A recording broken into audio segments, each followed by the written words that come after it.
Hey, before we start this week's study session, sign up to our weekly newsletter, Israel National Torah. You can do that at beitelinstitutions.com/subscribe. The address is below. Now take it away, Baruch.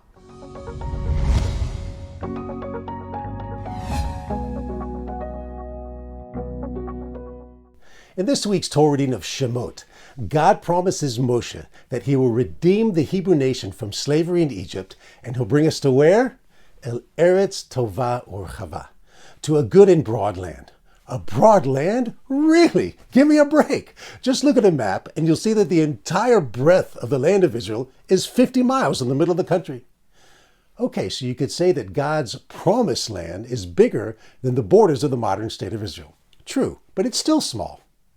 Rather, the 19th century commentator from Lithuania, the Netziv, explains that the Hebrew adjective rachava, which means broad, is referring to a spiritual quality that the land of Israel affords. He says that when a person dwells in the land of Israel, he reaches this state of rachvut Haddad, which means breadth of mind and consciousness. He writes that when a person endeavors in Torah study and helping others in the land of Israel, he attains this inner peace and positive disposition.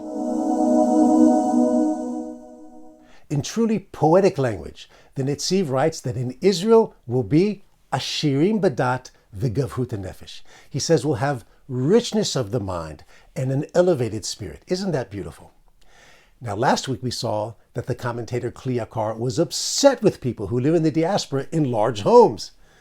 In contrast, the Netziv writes that in the land of Israel we'll live in dirot meruvachot shemarchivot et hadat, in spacious dwellings that broaden one's perceptions. So don't be fooled by some negative experiences that you may have had in the land of Israel. God promised Moshe that if we endeavor to do good, the land will be for us a good land that affords us richness of the mind. If you think otherwise, you better double check, because the problem may be here and not in the land. Shabbat Shalom from Beit El Institutions, this time in Lawrence, New York, in the hospitality of the Fox family home.